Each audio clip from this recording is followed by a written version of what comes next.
자, 오늘 계시록 강의가 10번째 시간이네요. 10번째 시간이지만은 계시록 1장 9절부터 20절까지만 나가네요. 진행하는 속도가 굉장히 늦습니다. 내일 모레부터 12월 달 큐티는 계시록을 시작해요. 근데 계시록 1장부터 6장까지가 12월 달 범위인데 제가 보기에 12월 한 달 동안에 한 2장 끝날려는지 모르겠네요. 2장도 못 끝낼 것 같은 느낌이 드네요. 오늘 1장 끝내는데 아마 2장, 3장도 몇 달 걸릴 거예요. 자, 오늘은 1장 9절부터 20절까지고요. 9절을 먼저 읽도록 하겠습니다. 나 요한은 너희 형제요 예수의 환난과 나라와 참음에 동참하는 자라. 하나님의 말씀과 예수를 증언하였으므로 말미암아 pat모라는 섬에 있었더니. 자, 요한계시록은 소아시아에 있는 7교회들에게 보낸 편지라는 사실을 여러분이 이미 알고 있습니다. 여러분이 요한계시록이 편지라는 사실을 꼭 기억하고 있어야 돼요. 그래야지 요한계시록을 이해하는데 도움이 되고 또 옆길로 새지 않습니다. 따라서 이제 이 편지이기 때문에 편지 형식에 따라서 사도 요한은 앞에 인사말을 했죠. 지난 시간에 인사말을 했잖아요. 자, 오늘은 자기의 근황에 대해서 이야기합니다. 편지라서 그런 거예요. 제가 오늘 고도하이트 목사님한테 편지를 썼거든요. 집회와 관련돼서 전달 사항이 있어서. 그래서 고도하이트 목사님한테 편지 쓸 때 간단한 인사말을 썼고 지금 상황을 잠깐 얘기했어요. 지금 이런 상황이다. 지난번에 세 교회에서 세 단체죠. 세 단체에서 우리 교회를 포함해서 고도하이트 목사님 초청하는 거를 이제 합의를 봐가지고 제가 중간에 그 조정자 역할을 뭐 어떻게 하게 됐어요. 하게 됐는데 한 곳에서 거기가 이제 서울에 있는 YM인데 예수전도 났는데 거기서 논의를 했는데 결정을 지난 토요일 날 하셨어요. 계속 단체를 하다 보니까 리더십끼리 계속 의논을 해가지고 최종 결정을 하는데 오래 걸렸어요. 그래서 지난주 토요일 날 최종 결정을 하기로 했다고 해서 제가 이제 어제 이제 편지를 보냈죠. 편지를 보냈는데 그 상황을 쭉 설명하는 거예요, 목사님한테. 목사님 이런 일이 있어가지고 YM에서 좀 의사결정이 늦어져가지고 이제서야 최종적인 결정을 했습니다.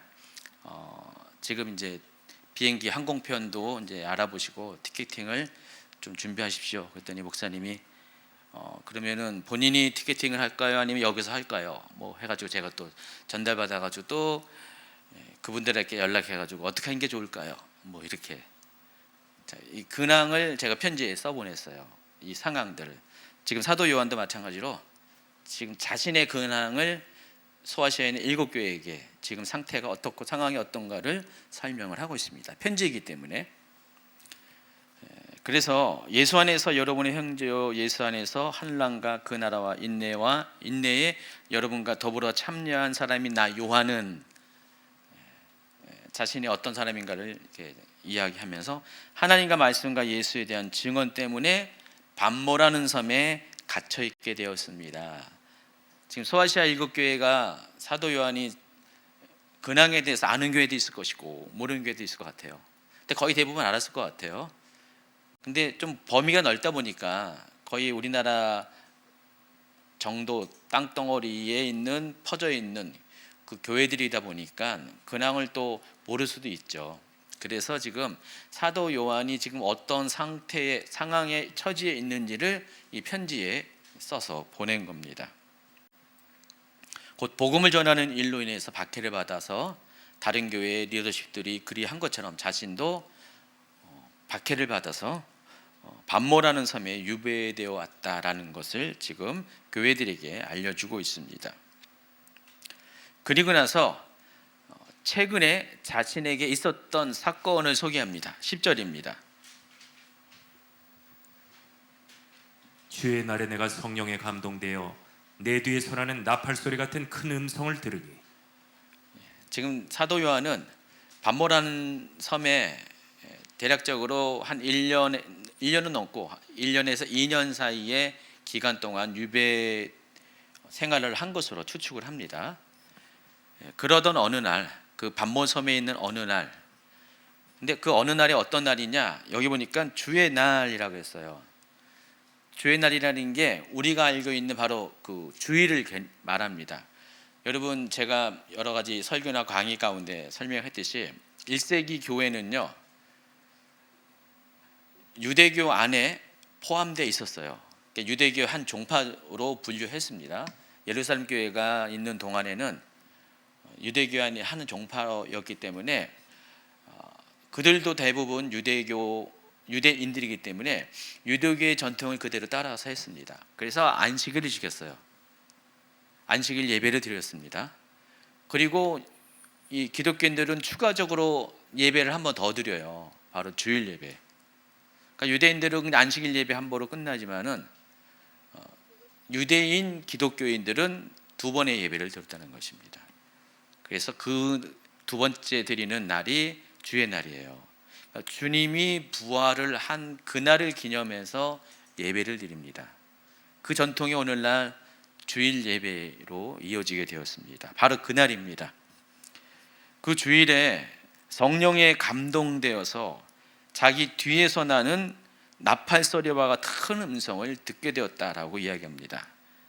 세번역에서는 이 성령에 감동되다라는 것을 성령에 사로잡혀라고 표현을 하고 있습니다. 그래서 성령에 감동되었다, 성령에 사로잡혔다는 것이 과연 어떤 상태를 말하는가를 우리가 추측을 할 수가 있는데, 뒤에 나와 있는 여러 구절들을 통해서 크게는 1장 전체를 쭉 보면은 성령에 감동됐다는 것, 성령에 사로잡혔다는 것이 어떤 상황이었다는 것을 우리가 추측할 수가 있습니다. 그러니까 맥락을 통해서 살펴보면 결국 이 사도 요한은 성령 안에서 지금 환상을 보고 있다는 거예요. 여러분이 환상을 보잖아요. 열린 환상을 봅니다. 환상도 여러 가지 환상이 있는데 가장 그 환상 중에서 범위가 또 정확한 환상이 열린 환상입니다. 마치 현재 실제 상황과 같은 그런 모습, 장면을 볼 수 있는 게 열린 환상입니다. 그 열린 환상을 보게 된다는 것입니다. 그러니까 성령의 임재 안에서 열린 환상을 보게 되는데, 그 환상 가운데 나팔 소리처럼 울리는 큰 음성을 들었다는 것입니다. 자, 그러면 이게 이 나팔 소리 같은 큰 음성은 육신의 귀로 듣는 음성일까요? 아마 누군가 옆에 같이 있었으면은 그 사람은 이것을 보았을까요? 들었을까요? 못 들었을 거예요.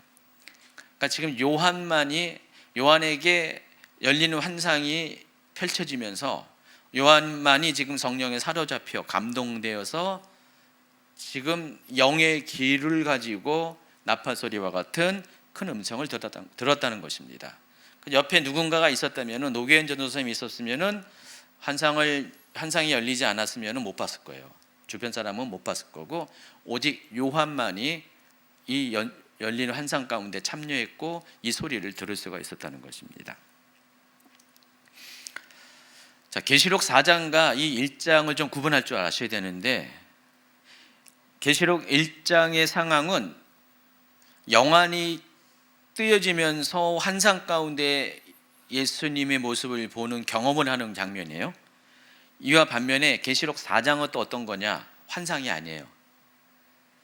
보통 이 계시록을 이렇게 주의하는 분들, 강의하는 분들은 다 이걸 환상이라고 해요. 그러니까 4장 이후에 나오는 걸 다 환상이라고 이야기합니다. 근데 환상이 아니에요. 계시록 4장 이후에 있는 모든 장면들은 환상이 아니라 요한이 입신을 한 겁니다. 환상은 어때요? 영과 혼과 육이 그대로 느낌을 가지고 그냥 있는 거잖아요. 활동을 하면서 영적인 눈이 하나가 더 떠지는 거잖아요. 근데 지금 4장 이후부터는 요한이 혼과 육은 어떻게 됐을까요? 혼과 육은 이 땅 가운데 그냥 아마 이렇게 누워 있을 가능성이 많습니다. 그리고 그의 영만 유체이탈이라고 그러죠. 몸에서 떠나서 천국을 방문하게 됩니다. 이렇게 영적인 체험하는 분들이 대부분 이런 입신을 경험할 때 육신은 누워 계시더라고요. 거의 대부분. 뭐 서서 입신한 분들 있나요? 없나요? 못 본 것 같아요. 대부분 이제 누워 있는 상태에서 영만 천국에 끌어 올려져서 그 천국의 모습을 보고 예수님도 만나고 그런 경험들을 합니다. 지금 요한이 경험한 것이 계시록 4장 이후의 경험이 그와 같은 것이에요. 그래서 1장과 4장은 영적 경험이 달라요. 근데 비슷해 보이지만은 다른 차원이라는 것을 아시기 바랍니다.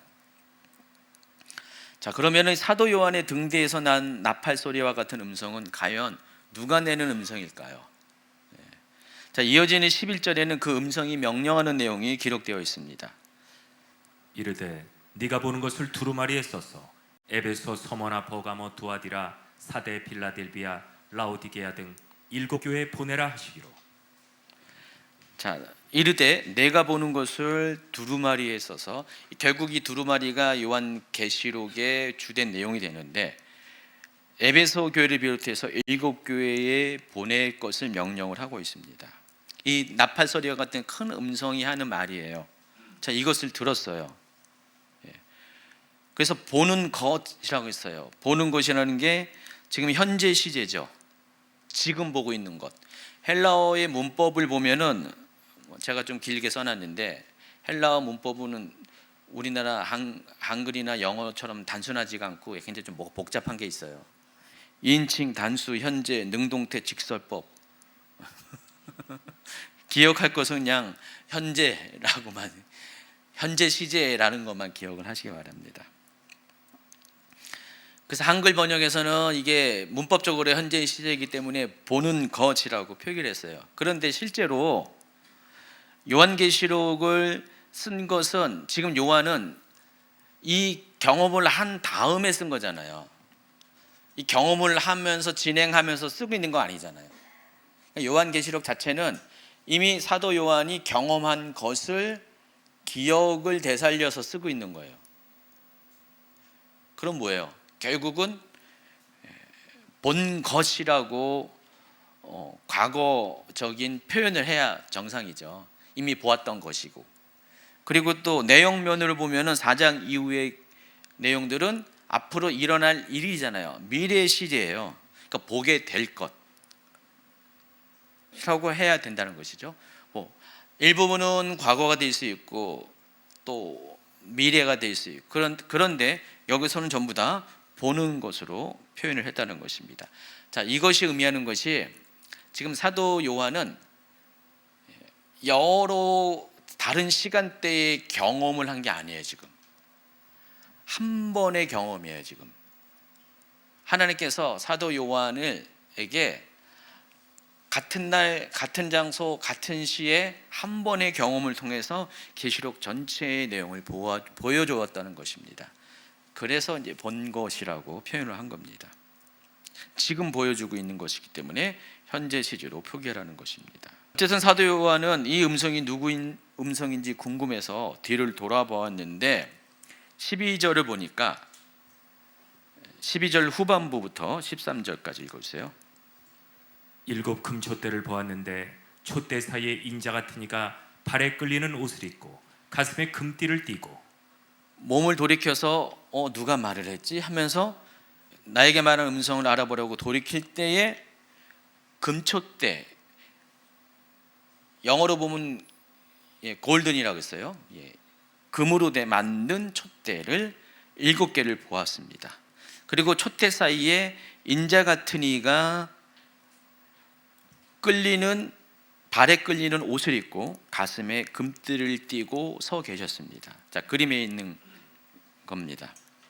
그래서 이 나팔소리와 같은 큰 음성의 주인공은 누굴까요? 예수님이 이기 전에 인자 같은 이, 인자의 모습으로 지금 방문한 그분의 음성이라는 것을 알 수가 있습니다.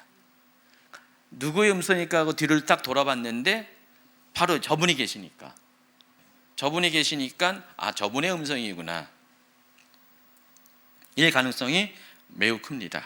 자, 그럼 인자 같은 이가 누군가를 알아야 되잖아요. 거기 뭐 빨간색을 붙이면은 홍인자 뭐 이렇게 될 수가 있는데, 여기 인자라는 것은 보통 예수님을 나타내는 관용적인 표현이에요. 복음서에 보면 예수님은 자신을 가리켜서 인자 계속 하잖아요. 예수님도 그렇게 자신에 대해서 인자라고 표현하고, 인자라는 건 뭐예요? 사람의 아들이라는 뜻이에요. 굉장히 예수님 자신을 객관화시키는 표현입니다. 그러니까 인자 같은 이라는 것은 그냥 사람의 모습으로 누군가가 여기 서 계시다는 거예요. 확실한 사람의 모습, 누군지 모르지만 확실한 사람의 모습으로 서 계시는 분이 계시다는 겁니다. 자, 인자 같은 표현이 성경의 구약 성경에 두 곳에서 발견됩니다. 계시록과 다니엘서입니다. 그러니까 다니엘서 7장과 10장, 계시록 1장과 14장에 인자 같으니 또는 인자와 같으니라는 그런 표현으로 인자 같으니에 대한 언급이 있어요. 한번 계속해서 읽어주세요. 내가 또 밤 환상 중에 보니 인자 같은 이가 하늘 구름을 타고 와서 예적부터 항상 계신 이에게 나아가 그 앞으로 인도되매 인자 같은 이가 있어 내 입술을 만진지라. 내가 곧 입을 열어 내 앞에 서 있는 자에게 말하여 이르되 내 주여 이 환상으로 말미암아 근심이 내게 더함으로 내가 힘이 없어졌나이다. 계시록입니다.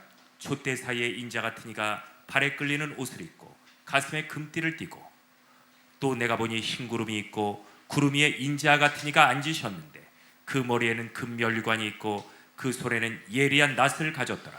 다니엘서도 그렇고 계시록도 그렇고 문맥을 통해서 이 인자와 같은 이가 누구를 가리킬까를 살펴보면은 다 동일하게 예수님을 의미한다는 사실을 알 수가 있습니다. 자, 그렇다면 나팔소리와 같은 큰 음성으로 말씀하시는 분은 누구라고요? 예수님입니다. 그러니까 예수님의 음성이에요. 지금 요한은 자기 등 뒤에서 나는 예수님의 음성을 들었습니다. 환상 가운데,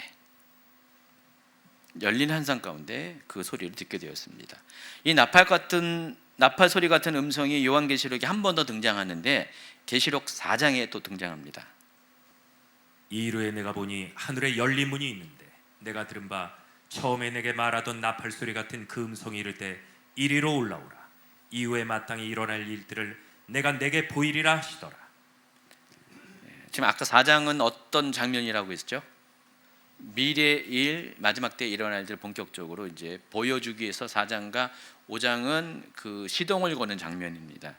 그때 또 그 음성이 들리게 됩니다. 그래서 계시록 1장에서 사도 요한은 반모섬에 있는 자신을 찾아오시는 예수님의 음성과 모습을 환상 가운데 듣고 보았던 것이고, 계시록 4장에서는 하늘 보좌에 계신 하나님의 음성을 듣고 그 음성을 따라서 입신 상태에 그 영이 하늘로 끌려 올라가게 되었다는 것입니다.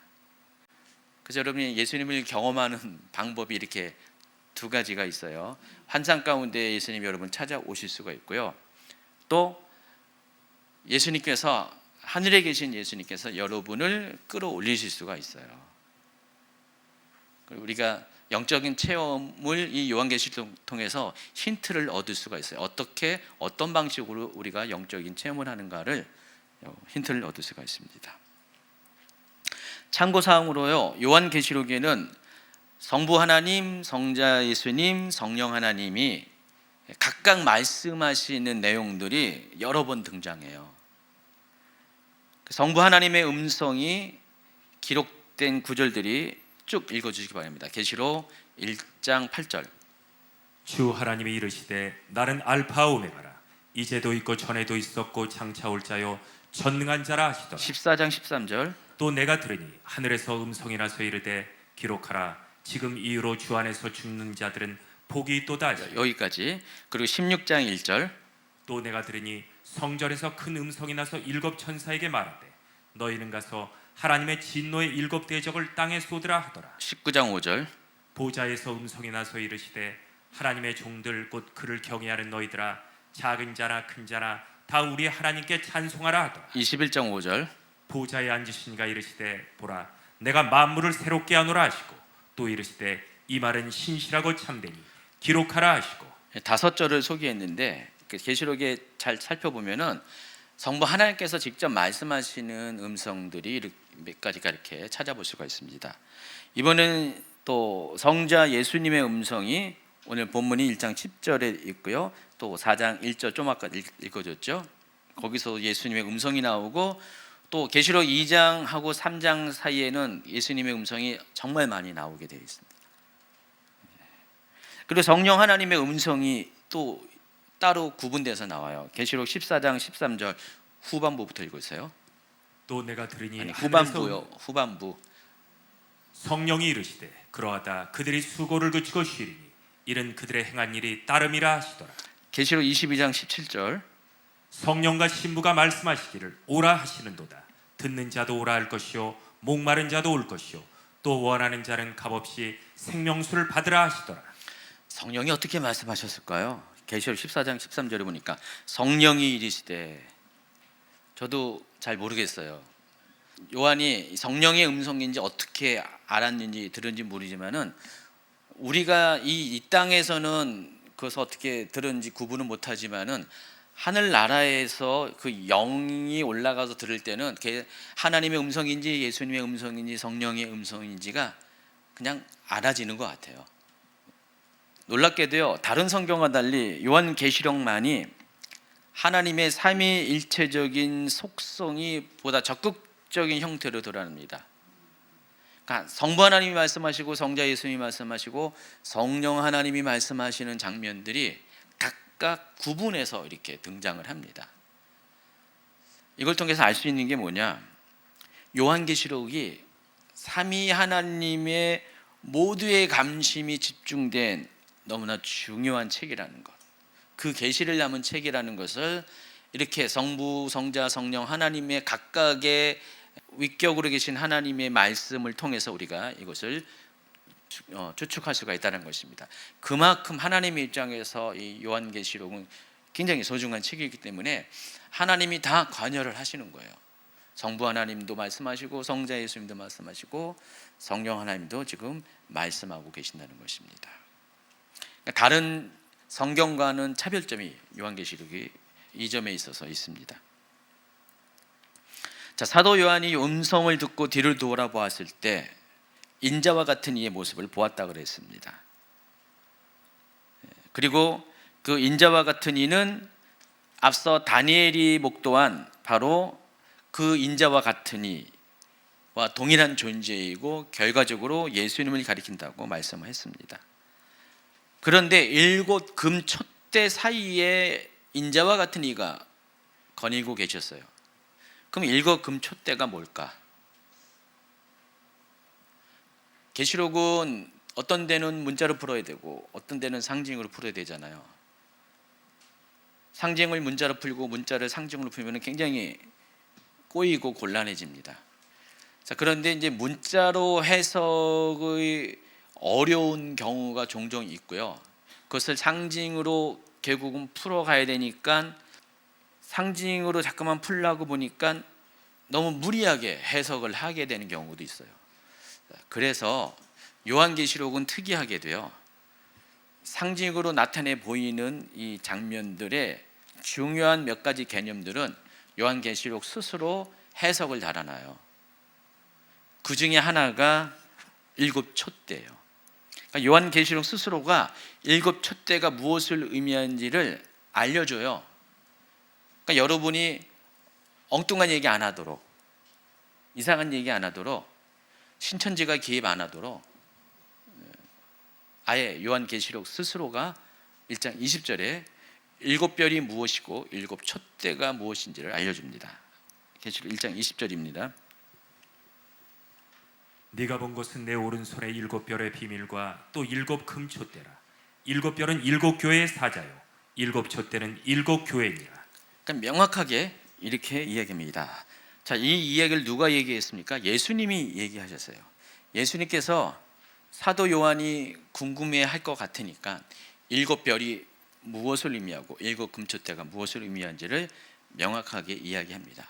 그럼 일곱 별과 일곱 금초대를 예수님이 직접 말씀해 주신다는 것은 그만큼 중요한 개념이라는 사실을 알고 있습니다. 특히 예수님은 지금 오른손에 일곱 별을 잡고 일곱 금초대와 같이 계세요. 좀 이따가 예수님의 구체적인 모습의 특징들을 설명할 건데, 일단은 예수님은 일곱 금초대들 사이에 거니시고 계시는데 오른손에 일곱 별을 붙잡고 계세요. 자, 그 일곱 별과 일곱 금초대에 대해서는 예수님께서 직접 해석을 해 주신다는 것입니다. 일곱 별은 일곱 교회의 사자요, 일곱 촛대는 일곱 교회니라라고 분명히 말씀해 주십니다. 지금 사도 요한이 일곱 금촛대를 보았어요. 실제적으로 상상의 어떤 내용이 아니라 지금 이것은 눈으로 지금 열려진 환상 가운데 예수님이 보였는데, 일곱 별을 붙잡고 계시는 예수님을 보았는데 그 예수님 주변에 일곱 금촛대가 있었다는 것입니다. 자, 그런데 일곱 금촛대가 상징하는 특별한 의미가 있는데 그것이 바로 일곱 교회라고 그랬어요. 그래서 예수님께서 왜 이와 같은 장면을 보여줬을까? 그게 중요합니다. 보여주신 의도가 있어요. 예수님께서 일곱 금초대와 함께 계신 모습으로 나타낸 이유가 있는데, 일곱 금초대가 일곱 교회를 상징하기 때문에 그와 같은 모습으로 나타나신 거예요. 자, 일곱 교회는 다 하나같이 어떤 상황에 있습니까? 지금 7년 대박해, 제2차 도미티아누스에 의한 기독교 대박해 기간 동안에 어느 교회 하나 빠짐없이 다 어려운 시기를 보내고 있습니다. 박해로 인해서 시련의 시기를 통과하고 있습니다. 그런 교회들에게 지금 내가 너희와 함께하고 있다. 지금 예수님께서 임마누엘의 하나님으로 너희와 함께하고 있다라는 것을 알려주기 위해서 지금 이 편지가 사도 요한이 본 환상이 편지에 기록되어서 각 교회들에게 전달되었을 때 그 교회들이 사도 요한이 본 환상을 통해서 예수님께서 고난당하는 우리와 함께 계시는구나, 이것을 알고 깨닫고 어떤 반응할까요? 위로와 소망을 갖게 된다는 것입니다. 지금 사도 요한에게 그와 같은 위로와 소망이 되는, 격려가 되는 메시지를 전하게 하기 위해서 이와 같은 모습으로 예수님이 나타났다는 것입니다. 제가 요한계시록의 기록 목적에 대해서 설명하면서 1차적인 목적, 2차적인 목적, 궁극적인 목적 쭉 이야기하면서 1차적인 목적이 뭐라고 했어요? 요한계시록은 편지이기 때문에 그 당시 편지의 수신자들을 위해서 쓴 거예요. 이 편지를 받아보는 사람을 위해서 쓴 겁니다. 그들이 누구라고 했어요? 소아시아의 일곱 교회들, 더 나아가 소아시아에 있는 모든 박해받는 고난 중에 있는 교회들입니다. 성도들입니다. 그들을 위로하고자, 격려하고자, 너희들이 조금 참고 견뎌내면은, 이 7년이라는 시간을 잘 견뎌내면은 하나님께서 너희들을 승리하는 자가 되게 할 것이다. 마찬가지로 또 마지막 때의 성도들이 7년이라는 대환란의 기간을 견뎌내면은 영원한 하나님 나라에 들어갈 수 있게 될 것이다. 그와 같은 소망을 주시기 위해서 이 편지를 썼어요. 그래서 요한계시록은 해피 엔딩으로 끝난다 그랬죠. 두려움을 전달하고자 하는 책이 아니라 해피 엔딩이에요. 여기 나와 있는, 계시록에 나와 있는 모든 재난과 재앙들은 누구를 향한 겁니까? 악인들을 향한 거잖아요. 지금 그리스도인들을 핍박하는 그들을 향한 심판이잖아요. 그렇기 때문에 그들은 심판을 받아 죽겠지만은, 그러나 믿는 자들은, 이 고난을 승리한 자들은 영원한 생명을 얻고 영원한 하나님 나라에서 우리 주님과 함께 살게 된다는 그런 희망에 찬 메시지를 전하기 위해서 요한계시록이 기록되었습니다. 그렇기 때문에 예수님은 그들에게 나타난 첫 모습부터 그들에게 소망과 희망을 주기 위해서 일곱 촛대로 상징한 일곱 교회들과 함께 있는 모습으로 지금 환상 가운데 나타나신 것입니다. 그래서 편지가 전달된 후 이와 같은 내용을 전해 들은 일곱 교회 성도들은 정말로 위로와 소망을 가지게 되었을 것입니다. 지금은 극심한 박해 때문에 고난 가운데 있지만은 예수님께서 우리와 함께하고 있구나라는 것을 알게 되었다는 것입니다. 자, 그런데 한 가지 중요한 내용이 있어요. 이 계시록 1장에 등장하는 일곱 촛대와 계시록 4장에 하나님 보좌 앞에 있는 일곱 등불을 여러분 비교할 줄 아셔야 돼요. 제가 그림으로 설명을 해드립니다.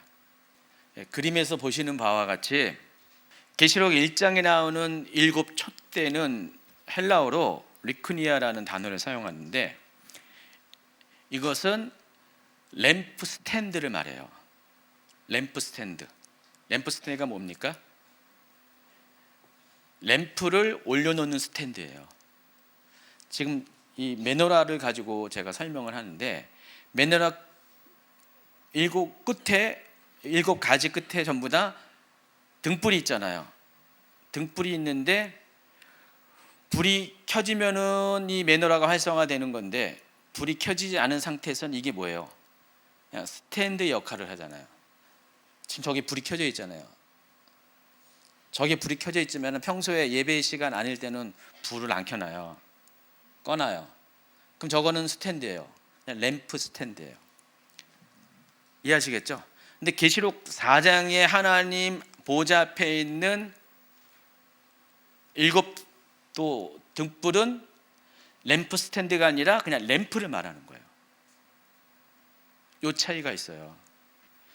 그래서 영어 성경도 램프 스탠드와 램프를 구분해서 이렇게 설명합니다. 영어 성경으로 보면은 우리가 확실하게 구분이 되죠. 헬라어 단어 자체가 달라요. 그래서 계시록 1장에는 리크니아라는 단어를 사용하고 계시록 4장에서는 람파스라는 단어를 사용해요. 람파스라는 단어만 사용한 게 아니라 람파스와 피루라는 불이라는 단어와 합쳐서 4장에서는 등불로 이렇게 설명을 합니다. 그래서 이렇게 계시록 1장과 4장의 차이점, 등잔대와 등잔으로 확실하게 구분된 이 두 가지의 장면을 통해서 우리가 뭘 알 수가 있냐? 교회를 뭐에 비유했어요? 램프가 아니라 램프 스탠드에 비유했어요. 등잔대. 자, 그럼 교회가 교회다우려면 어떻게 됩니까? 지금 이것을 통해서 우리가 알아야 될 것은 바로 그 램프 스탠드만 있으면 안 돼요. 램프 스탠드에 뭐가 있어야 돼요? 램프가 타올라야 돼요. 바로 성령이 타올라야 돼요. 성령으로 상징한 그 불이 타올라야 된다는 것입니다. 교회는 성령을 모시는 공동체입니다. 램프 스탠드예요. 지금 예수님께서 그 램프 스탠드인 교회들과 함께 계신 거예요. 근데 교회들이 뭘 해야 돼요? 그 램프 스탠드에다가 성령을 모셔드려야 돼요. 람파스를 모셔드려야 된다는 것입니다. 그래야 온전한 교회가 될 수 있다는 것입니다. 자, 근데 요한이 본 예수님의 모습 가운데 있는 그 촛대는 불이 켜져 있는 촛대는 아닌 것 같아요. 제가 보기에 여기 그림에는 화가들이 그린 그림에는 다 불이 켜져 있다. 이거 말고요. 슬라이드 30번 이렇게 불이 켜져 있는 것 같은데 그 내용을 보면은 불이 켜져 있는 그런 표현은 없어요. 그냥 램프 스탠드라고만 표현이 돼 있어요. 아마 그럴 것 같아요. 그래서 예수님께서는 교회의 모습을 이렇게 보여주면서 그래서 결국은 성령님을 교회에 모셔드릴 것을 이제 이후로 계속해서 강조를 하게 되는 것 같습니다. 자, 13절부터는 사도 요한이 목격한 예수님의 구체적인 모습에 대해서 소개를 합니다. 세 번역으로 읽어주시기 바랍니다. 13절 후반부부터. 그는 발에 끌리는 긴 옷을 입고 가슴에는 금띠를 띠고 계셨습니다. 머리와 머리털은 흰 양털과 같이 또 눈과 같이 시고 눈은 불꽃과 같고 발은 풀무불에 달궈낸 노새와 같고 음성은 물소리와 같았습니다. 또 오른손에는 7뼈를 쥐고 입에서는 날카로운 양날칼이 나오고 얼굴은 해가 강렬하게 비치는 것과 같았습니다. 자, 그것을 그림으로 그려놓으면 이렇게 딱 한 장면이에요. 그래서 32번 슬라이드를 이렇게 큰 그림으로 좀 보여주세요. 지금 설명한 13절 후반부부터 16절까지의 설명된 것들이 바로 이와 같은 예수님의 모습이라는 것입니다. 예수님은 실제로 이와 같은 모습으로 나타나신 거예요. 환상 가운데 보여진 예수님의 모습은 저런 모습이에요. 그러니까 지금까지 알고 있었던 예수님의 모습이 아니에요. 사도 요한이 본 예수님의 모습이 아니에요. 세월이 지나서 그런지 예수님이 갑자기 흑발에서 백발로 변했습니다. 네. 뭔가 좀 이전에 알고 있던 그 모습하고는 전혀 다른 모습의 예수님의 모습이 환상 가운데 나타나게 됐다는 것입니다. 자, 그런데 이 예수님의 모습 가운데 보여지는 각각의 특징들이 있는데 그것을 이렇게 여러 가지로 비유해서 표현을 했잖아요. 무엇뭐 같다, 무엇뭐 같다 이런 식으로 마치 많이 표현했잖아요. 그러니까 예수님이 저런 모습으로 나타나니까 이 세상에 언어로 표현을 해야 되잖아요. 예수님의 모습에 대해서. 그러니까 예수님의 머리를 봤더니 예수님의 머리가 흰 양털과 같이 보인 거예요. 그렇게 표현한 거예요. 눈도 눈과 같이 시다. 눈은 불꽃과 같다.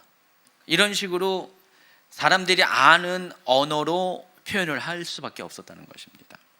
그러니까 예수님은 평상시 하는 모습과는 전혀 새로운 그런 모습으로 비춰지게 됐습니다. 그리고 예수님의 이와 같은 모습, 외모에 나타나는 특징들은 결과적으로 예수님의 속성이 어떤 것인지, 성품이 어떤 것인지, 더 나아가 예수님의 사역이 어떤 것인지를 상징하는 것입니다. 그래서 제가 이제 이 부분들을 구체적으로 좀 살펴보았습니다. 먼저 발에 끌리는 옷과 가슴에 금띠가 있습니다. 예수님은 발에 끌리는 옷을, 긴 옷을 입었고 가슴에는 금띠를 띠고 계셨습니다. 32번입니다. 32번 슬라이드. 첫 번째 특징이 예수님의 옷을 보세요. 롱드레스를 입었습니다. 그리고 가슴에는 금으로 된 띠를 띠고 있었습니다.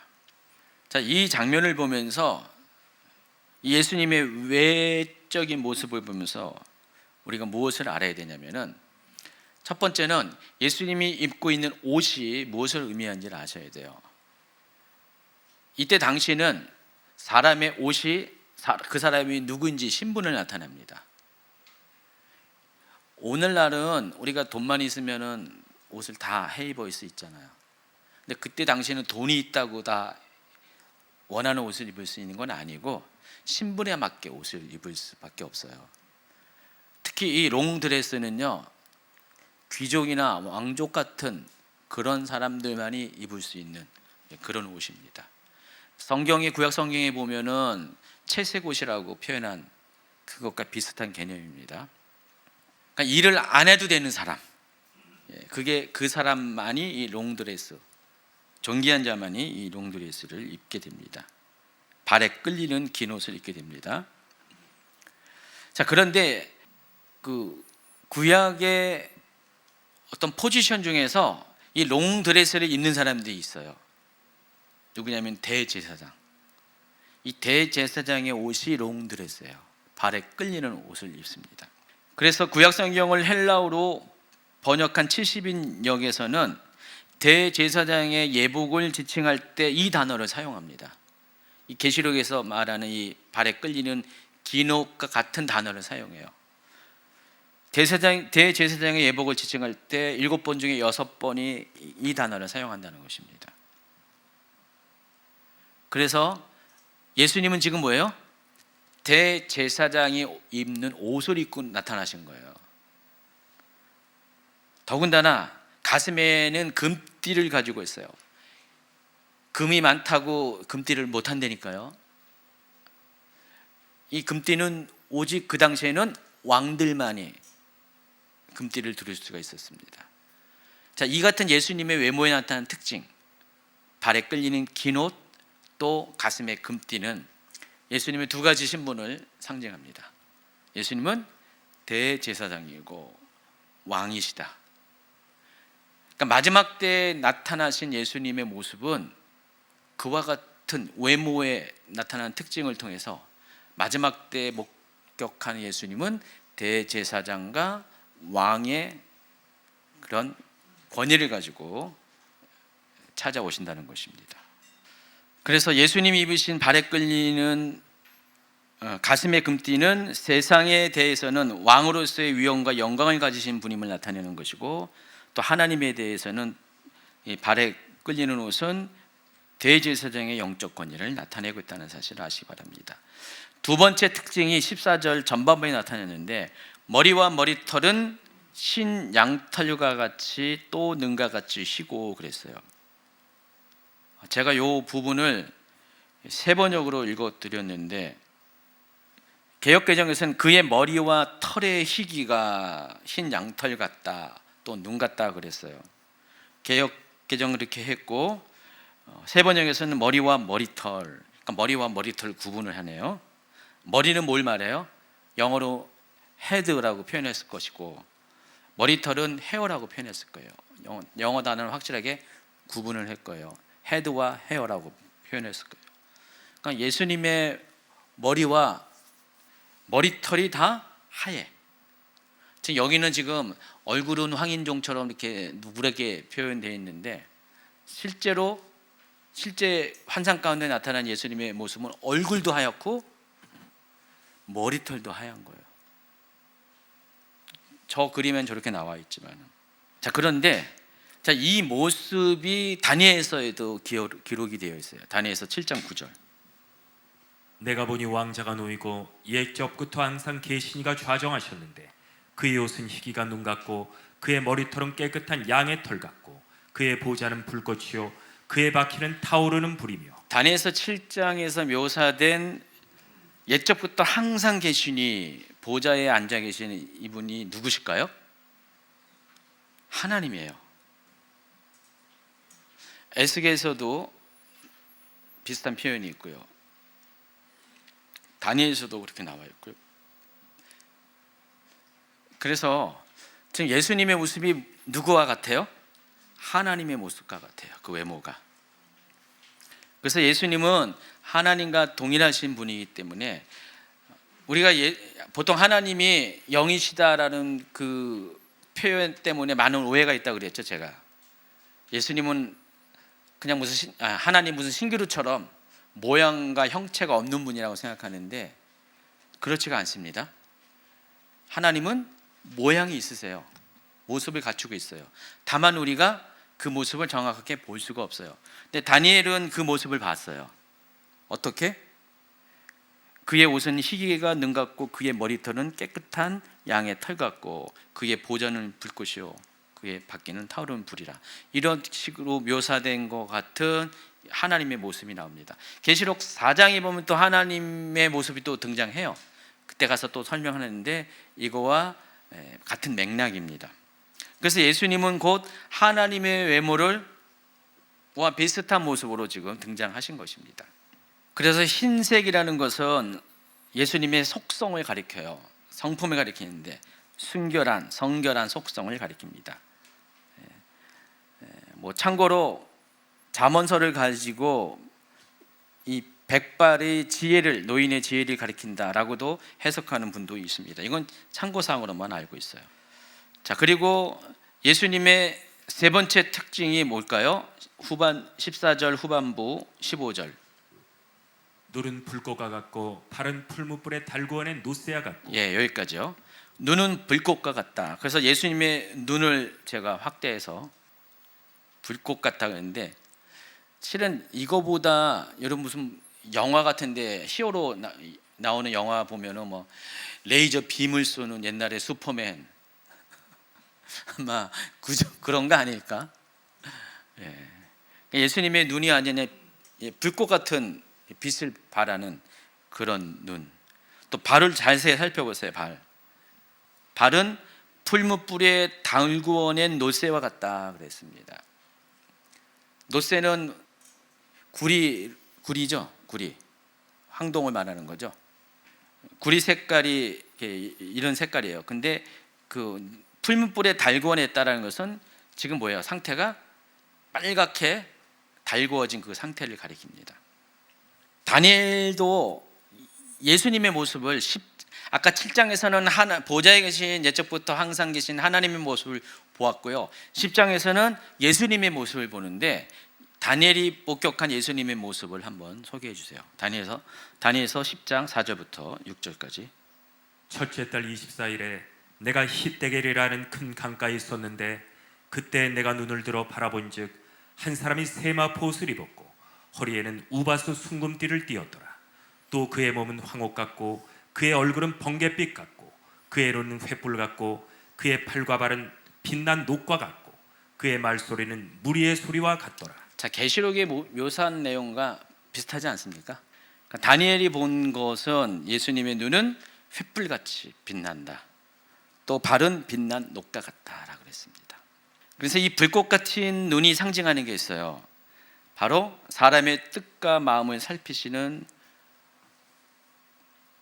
전지하신 속성. 하나님이 전지하시잖아요. 모든 것을 아시잖아요. 모든 것을 감찰하시는 것처럼 예수님 또한 사람의 모든 것을 감찰하신 분이라는 것입니다. 그것을 불꽃 같은 눈의 모습으로 예수님의 속성을 나타내고 있습니다. 또 발은 행위를 상징하잖아요. 근데 그 발이 풀무불에 달궈졌다라는 것은 뭐예요? 모든 불순물들이 다 제거가 되었다는 것입니다. 죄가 전혀 없는 거룩한 삶의 행실을 가진 예수님의 속성을 가리키고 있습니다.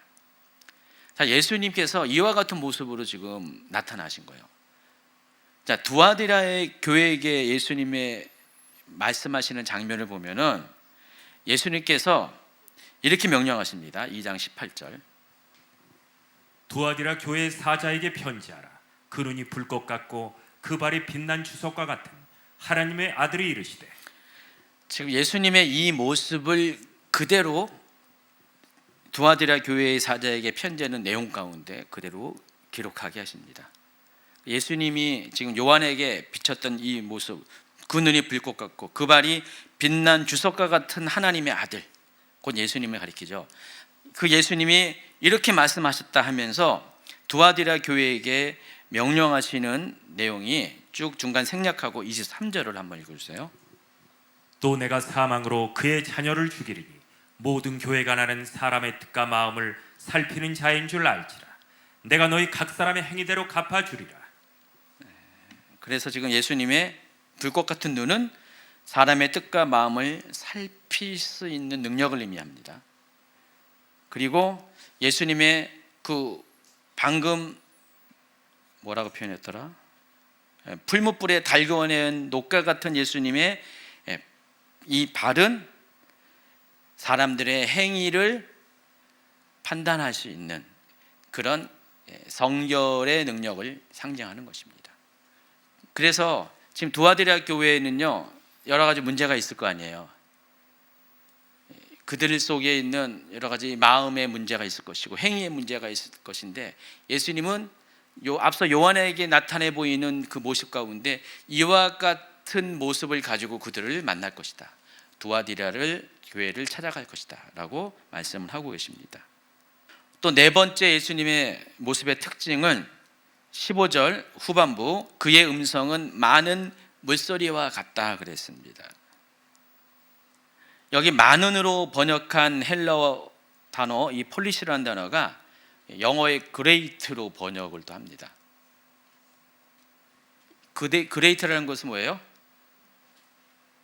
맨이라는 뜻도 포함되어 있지만은 보통 우리가 이 그레이트라는 것은 매니 중에서도 아주 대단한 것, 아주 큰 것. 그레이트라면은 최상급의 표현이에요. You are great. You are great. 베스트보다 더 높은 단계. 그레이트예요. 그레이트. 당신 그레이트예요. 베스트보다 더 높은 단계. 위대한이라는 뜻으로 번역하죠. 그러면은 그의 음성은 많은 물소리와 같다라는 것은 그의 음성은 아주 대단히 큰 소리, 물소리와 같다라고 표현을 한 겁니다. 그래서 새 번역은 직접적으로 개역개정에는 많은 물소리라고 했지만은 새 번역에서는 큰 물소리라고 번역을 했습니다. 그래서 이 예수님의 이 목소리가 어떤 목소리냐면은 여러분 폭포가 있잖아요. 최근에 어디 폭포 갔다 왔습니까? 졸졸 흐르는 폭포 말고 아주 우렁차게 수십 미터 내리꽂는 폭포. 여러분 나이아가라 폭포 갔다 오셨습니까? 저는 젊어질까 봐 안 가는데 거기 예. 근데 한국에 있는 뭐 몇십 미터 되는 폭포는 가끔 가게 돼요. 한국에 안 가더라도 저쪽 예전에 헐몬산 밑에 바니아스 폭포를 갔어요. 이스라엘도 폭포가 있어요. 대단하게 우렁차게 흘러내리는데 폭포를 가는 길을 가는 데부터 막 들려요. 폭포 소리가. 가까이 가니까 어때요? 그 폭포 소리가 워낙 커가지고 워낙에 그레이트 해가지고요. 사람 말소리가 안 들려. 진짜 폭포 가까이 가면은 옆에 사람 말소리가 안 들려요. 폭포 소리에 전부 다 가려진다는 것입니다. 지금 예수님에게 나는 음성이 바로 그와 같은 음성이라는 것입니다. 그래서 마지막 때 예수님이 여러분 찾아오실 때 예수님이 말씀하시면은요, 예수님의 목소리에 의해서 세상의 목소리는 더 이상 들리지 않아요. 사람의 목소리도 안 들려요. 예수님의 목소리가 다 그 모든 목소리에 삼키게 될 것입니다. 장차 마지막 때에 오시는 예수님은 그와 같은 목소리를 가지고 오십니다. 세상의 소리를 잠재우는 자로서 오세요. 여러분의 모든 소리도 잠재우는 그런 아주 큰 물소리와 같은 그런 음성을 가지고 찾아오시게 된다는 것입니다. 에스겔서에서도요, 하나님의 음성을 똑같이 많은 물소리로 비유합니다. 에스겔서 4장 43장 2절. 이스라엘 하나님의 영광이 동쪽에서부터 오는데 하나님의 음성이 많은 물소리와 같고 땅은 그 영광으로 말미암아 빛나니. 그런데 3절에 보니까 그때 찾아오시는 하나님의 모습이 곧 성읍을 멸하러 볼 때 보던 그 모습과 똑같다는 거였습니다. 자, 예수님이 많은 물소리와 같은 큰 물소리와 같은 음성을 가지고 찾아오시는 그날은 어떤 날이라고요? 하나님이 성읍을 멸하려고 하는 그날과 같이 세상을 심판할 때 그와 같은 목소리를 가지고 오신다는 것입니다. 아까 4장 1절에는 나팔 소리와 같은 큰 음성을 가지고 오신다고 그랬고요. 여기는 많은 물소리, 큰 물소리를 가지고 폭포 소리와 같은 모습으로 목소리 가지고 오신다고 그랬습니다. 그래서 많은 물소리가 상징하는 것은 두려운 음성입니다. 마지막 때 보게 되는 예수님의 모습과 그분의 음성은 큰 능력과 권세를 가지고 세상을 심판하러 오실 두려운 분이라는 이와 같은 예수님의 사역을 상징하는 것입니다. 또 16절에 보니까 오른손에 7뼈를 쥐고 있다라고 했습니다. 아까 계시록 1장 20절에서 7뼈의 비밀에 대해서 풀어줬다고 그랬죠. 뭐라고 했어요? 7뼈는 7교회의 사자요 그랬습니다. 그래서 예수님의 손에 쥐고 있는, 오른손에 쥐고 있는 7뼈는 1차적으로는 바로 소아시아 교회의 목회자들을 가리키고요, 궁극적으로는 전 세계 모든 세대의 목회자들, 특히 마지막 때에 역시 마찬가지 1세기 교회처럼 핍박받을 교회들이 생길 텐데, 고난당하는 교회들이 있을 텐데, 그들을 지금 예수님께서 오른손으로, 권능을 상징하는, 권세를 상징하는 오른손으로 그 교회의 리더들을 붙잡고 있다는 겁니다. 꼭 붙잡고 있어 보호하신다는 것입니다. 아까 초반부에 7 금촛대를 보았고 촛대 사이에 인자 같은 이가 거닌다고 그랬는데, 예수님은 이와 같이 오른손에 붙잡고 있는 별들과 같은 그 교회의 리더들, 그리고 일곱 금초대와 같은 교회들을 항상 호위하시고 주변에 왔다 갔다 하시면서 그들을 보호하시는 그런 모습으로 오신다는 것입니다. 아까 상대적으로 좀 전에 설명한 다른 특징을 보면은 방금 좀 전에 큰 음성, 큰 물소리와 같은 모습으로 오시는 예수님은 심판의 주로서 오시는 예수님의 사역을 상징한다고 했죠. 근데 여기서는 반대로 마지막 때에 고난 당하는 교회들을 호위하시고 보호하시는 예수님의 그런 사역을 상징하는 것입니다. 에베소 교회에 나타나신 예수님의 모습을 보면은 방금 설명한 이 모습으로 나타났습니다. 에베소서 2장 1절. 에베소 교회 사자에게 편지하라. 오른손에 있는 일곱 뼈를 붙잡고 일곱 금촛대 사이를 거느시는 이가 이르시되. 나중에 이제 각 교회마다 일곱 교회마다 이제 강의를 구체적으로 할 텐데 미리 좀 이야기하면은 예수님께서는 각 교회들의 상황과 형편에 따라서 예수님의 전체적인 이 모습에 나타난 특징 가운데 어떤 한 면을 강조하세요. 어떤 한 특징을 강조하십니다. 아까 도아디라 교회에게 강조하신 게 있었죠. 바로 불꽃 같은 눈과 또 방금 달궈진 놀새와 같은 발을 가진 모습으로 예수님이 찾아오신다고 했죠. 여기서는 에베소 교회에서는 오른손에 있는 일곱 뼈를 붙잡고 일곱 금촛대 사이를 거느신 이 바로 교회를 돌보시고 교회 리더들을 살피시는 그런 예수님의 모습으로 나타나신다는 것입니다. 에베소 교회는 지금 그와 같은 예수님이 필요하기 때문에 그런 거예요. 자세한 거는 그때 가서 설명을 하겠습니다. 또 16절 중반에 보니까 입에서는 날카로운 양날 칼이 나온다 그랬습니다. 여러분 그 입에서 나오는 칼은 뭘 상징할까요? 말씀을 상징합니다. 하나님이신 예수님의 말씀은 권위와 능력이 있어서 그것을 가지고 사람의 마음을 감찰하시고 심판하시기도 한다는 것입니다. 그러니까 히브리서 4장 12절 읽어주세요. 한번 같이 읽어볼까요? 하나님의 말씀은 살아있고 활력이 있어 좌우의 날선 어떤 것보다도 예리하여 혼과 영과 및 관절과 골수를 찔러 쪼개기까지 하며 또 마음의 생각과 뜻을 판단하나니. 하나님의 말씀은 검이라고 그랬어. 좌우의 날선 어떤 검이라고 했잖아요. 이 표현이 계시록에서는 날카로운 양날 검이라고 했습니다. 한쪽 면만 날이 있는 게 아니라 양쪽으로 날이 있는 검. 이 검은 로마 시대 로마 군인들이 사용한 겁니다. 우리나라는 한쪽만 날이 있잖아요. 한쪽은 칼등이 있고 한쪽만 이렇게 베는 거잖아요. 여기는 양쪽으로. 그러니까 양쪽으로 된 검은 길이는 길지 않지만은 사용하는 용도가 더 폭이 넓겠죠. 그래서 모든 것을 모든 사방에서 공격을 할 수 있는 그런 장점을 갖고 있습니다. 하나님의 말씀이 그와 같은 능력이 있다는 것입니다. 그래서 사람의 혼과 영과 감정과 골수, 그러니까 영혼 육을 다 찔러 쪼개기까지 하며 마음과 생각을 뜻을 감찰하는 판단하는 그런 능력을 갖고 있습니다. 하나님의 말씀이 그렇다는 것입니다.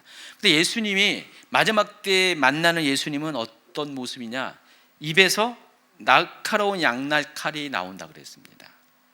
계시록 19장에서 보면은 하늘에 백마탄 자가 등장을 하면서 이 장면은 이제 아마겟돈 전쟁을 묘사하는데 그 백마탄 자가 누구냐면은 예수님을 가리켜요. 그 예수님의 입에서 예리한 검이 나와서 그것으로 만국을 치겠다라고 합니다.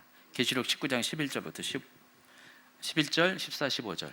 내가 또 하늘이 열린 것을 보니 보라 백마 그것을 탄 자가 있으니 그 이름은 충신과 진실이라. 그가 공의로 심판하며 싸우더라.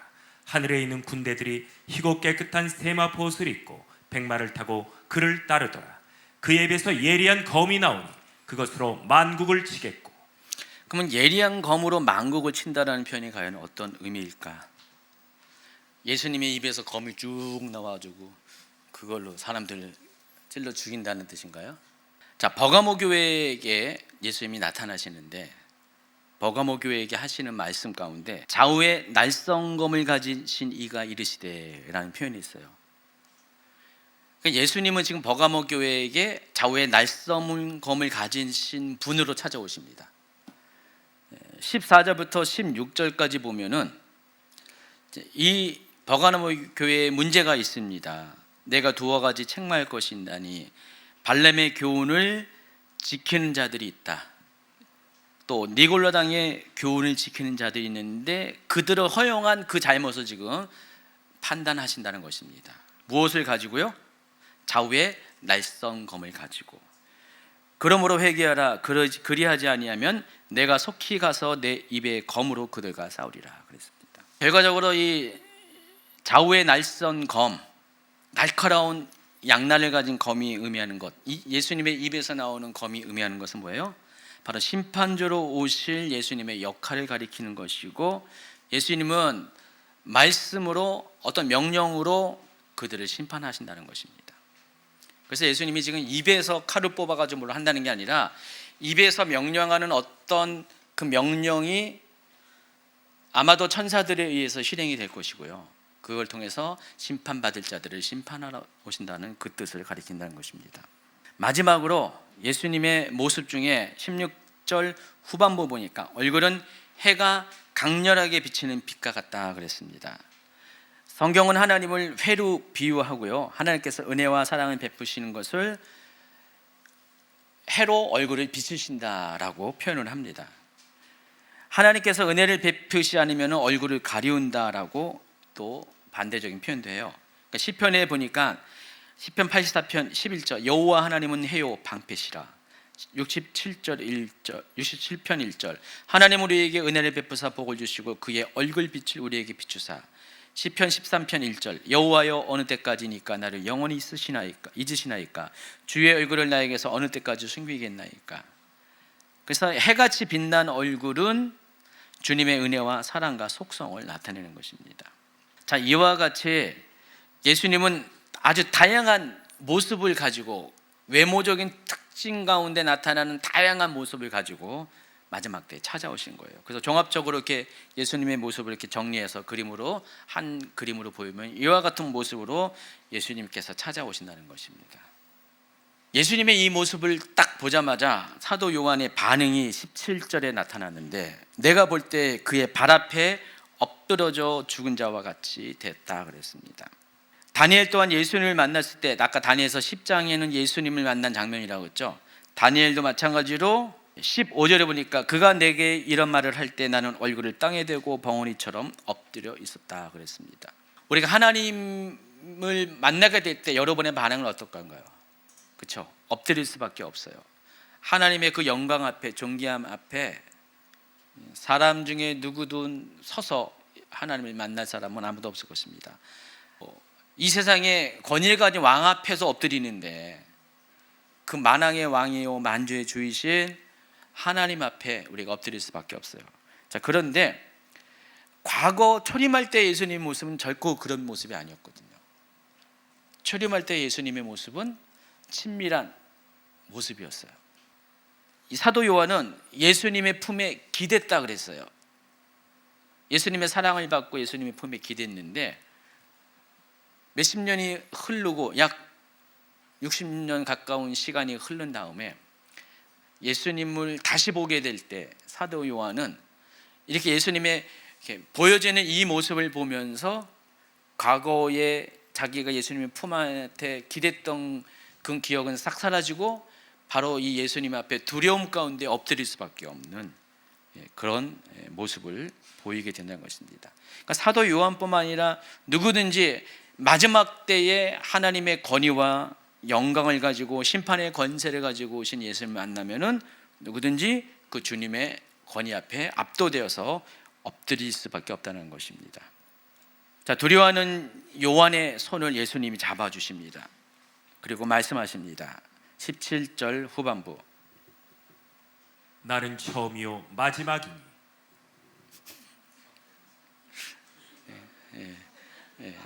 알겠습니다. 그가 오른손을 내게 엎고 이르시되 두려워하지 말라 나는 처음이요 마지막이니. 앞으로는 이런 실수는 처음이요 마지막으로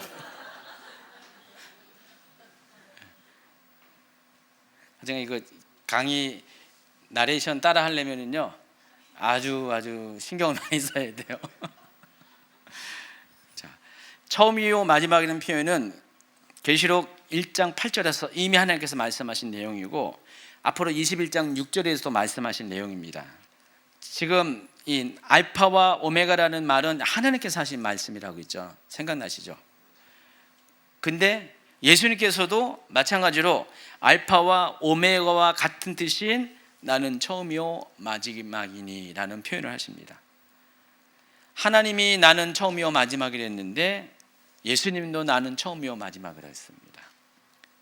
예수님과 하나님은 한 분이기 때문에 하나이시기 때문에 예수님 동일하게 하나님처럼 처음과 마지막의 그런 권위를 갖고 계신 분이라는 것을 말씀하십니다. 그러면서 18절에 보면은 곧 살아있는 자라라는 말을 합니다. 내가 전에 죽었었노라 볼지어다 이제 세세토록 살아있어 사망과 음부의 열쇠를 가졌다 그랬습니다. 예수님께서 요한에게 자신을 이렇게 소개하신 이유는 예수님이야말로 하나님과 같이 처음과 마지막, 시간의 종속자가 아니라 시간의 주관자로서 이 시간의 주관한 자는 곧 영원한 생명을 가지신 분이기 때문에 사망과 음부조차 다룰 수 있는 권세와 권위를 가지신 분이라는 것을 강조하기 위해서 예수님도 지금 그와 같은 나는 처음과 마지막이라는 그런 표현을 한 것입니다. 자, 이 이야기를 누구한테 했냐? 서머나 교회한테 했어요. 2장 8절 9절. 서머나 교회 사자에게 편지하라. 처음이며 마지막이요 죽었다가 살아나신 이가 이르시되 내가 네 환난과 궁핍을 알거니와 실상은 네가 부요한 자니라. 서머나 교회가 어떤 교회예요? 7 교회 중에서 가장 환난이 심했던 교회입니다. 핍박이 가장 심했던 교회예요. 그 교회에게 필요한 말씀이 뭐예요? 바로 처음이요 마지막이요 죽었다가 살아나신 그 예수 그리스도의 생명의 권세를 지금 그들은 가장 필요로 했습니다. 많은 자들이 핍박 가운데 지금 죽어나가고 있는 이 상황 가운데 영원한 생명이신 죽었다가 다시 살아나신 생명의 주관자이시고 시간의 주관자이신 그 예수님의 모습이야말로 그들에게 큰 위로와 격려와 소망이 되기 때문에 그래서 예수님은 서머나 교회는 그런 모습으로 나타나신 거예요. 각 교회의 상황에 따라서 형편에 따라서 필요에 따라서 예수님이 그 전체적인 모습 가운데 어떤 한 부분이 도드라져서 그 특징을 가지고 그들을 찾아오신다는 것입니다. 이제 마지막으로 예수님은 요한에게 본 것과 지금 있는 일과 장차 될 일을 기록할 것을 명령하십니다. 19절. 그러므로 네가 본 것과 지금 있는 일과 장차 될 일을 기록하라. 자, 지금 본 것은 지금까지 1장에 소개한 예수님의 모습을 가리킵니다. 지금까지 제가 여러분의 소개한 지금 봐왔잖아요. 내가 본 것은 20절에 내 오른손에 7별의 비밀과 또 7 금촛대라. 7별은 7 교회의 사자요 7 촛대는 7 교회니라. 이것을 전하라는 것입니다. 기록하라는 것입니다. 그리고 지금 있는 일은 계시록 2장부터 3장까지의 7 교회의 현재 상태를 의미할 거고요. 그리고 장차 될 일은 계시록 4장 이후에 펼쳐질 마지막 때의 일들입니다. 지금 사도 요한에게 예수님은 나타나셔서 이렇게 여러 가지 특징 있는 모습을 가지고 나타나셔서 명령하신 거예요. 지금 내가 목도한 나의 이 모습, 그리고 7 교회들에게 말하는 그런 내용들, 그리고 장차 마지막 때에 일어날 일들에 대해서 이야기할 것인데 그것들을 전부 다 기록해서 각 교회들에게 종합시켜서 편지를 쓸 것을 명령을 하고 있습니다. 자, 결론입니다. 이와 같이 요한은 7 교회에게 편지를 쓰게 된 자세한 경위를 밝힙니다. 자, 1장은 서론이라고 해서 전체적으로요. 계시록 전체의 서론이에요. 이 서론 안에 처음에 계시록이 어떤 책임과 성격에 대해서 이야기하고요. 인사말을 이야기하고요. 그리고 예수님이 다시 오시는 이야기를 7절에서 강조해서 이야기하고요. 그리고 9절부터 나머지 20절까지는요. 예수님의 모습들, 마지막 때 사람들에게 나타내 보여줄 예수님의 모습을 이야기하면서 자, 이와 같은 과정 가운데 예수님께서 나에게 찾아오셔서 너희들에게 편지를 쓰라고 말씀하셨다. 자, 그 얘기를 지금 1장에 쓰고 있는 것입니다. 그래서 2장부터는 본격적으로 첫 번째 에베소 교회부터 시작해가지고 각 교회들에게 특화된 이야기들을, 예수님의 특별한 이야기들을 소개하고 4장부터는 모든 교회와 모든 세대에게 공통적으로 필요한 마지막 때의 일들에 대한 메시지를 준비를 하게 됩니다. 중요한 것은 마지막 때에 보게 될 예수님의 모습은 요한이 그랬던 것처럼 지금까지 여러분이 알고 있었던 예수님의 모습과는 많이 달라요. 여러분 중에는 예수님과 친밀함을 경험한 분이 많이 있잖아요. 환상을 통해서 그런 예수님의 모습을 보고요, 따스한 예수님의 스킨십도 느끼시고요, 부드러운 예수님의 눈과 음성도 들고 격려의 말씀 들었잖아요. 영적인 체험하신 분들, 어떤 분들은 입신 상태에서 하늘에 올라가서 예수님과 함께 거닐었다, 천국의 좋은 곳을 다녔다, 다 좋은 얘기만, 해피한 얘기만 하잖아요. 근데 마지막 때 여러분이 만나게 될 예수님은 어떤 예수님이라고요?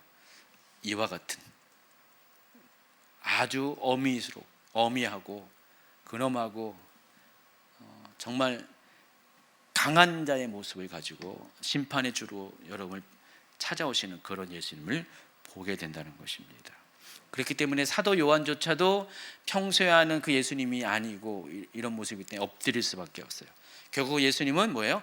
하나님으로서 찾아오시기 때문에 하나님의 그런 영광 앞에, 권위 앞에 엎드릴 수밖에 없었다는 것입니다. 계시록을 통해 이 같은 예수님을 소개하는 것이 사도 요한에게 주어진 마지막 사명이었습니다. 하나님께서는 이 일을 위해서 사도 요한을 다른 이들과 달리 순교하지 않게 하고 밤모섬에 갇히게 하셨던 것이고요. 그리고 이 편지를 통해서 모든 교회들이 사도 요한에게 찾아오신 예수님, 또 그분이 전하신 이 말씀을 통해서 마지막 때에 대한 하나님의 계획과 또 이 교회들을 향한 섭리를 깨닫고 이해할 수가 있었습니다. 자, 계시록은 이와 같은 책입니다. 다음 주부터는 계시록 2장부터 7교회들의 이야기를 소개하겠습니다. 7번에 걸쳐서 강의를 할 수 있으면 좋겠지만은 아마 더 시간이 필요할 것 같아요. 그 7개의 이야기 하면서도 서론이 또 필요해요. 또 전체적인 그 조망하는 시간도 필요하고요. 등등 해가지고 한 2달 정도 소요될 가능성이 있습니다. 자, 오늘 강의 여기까지 마치겠습니다.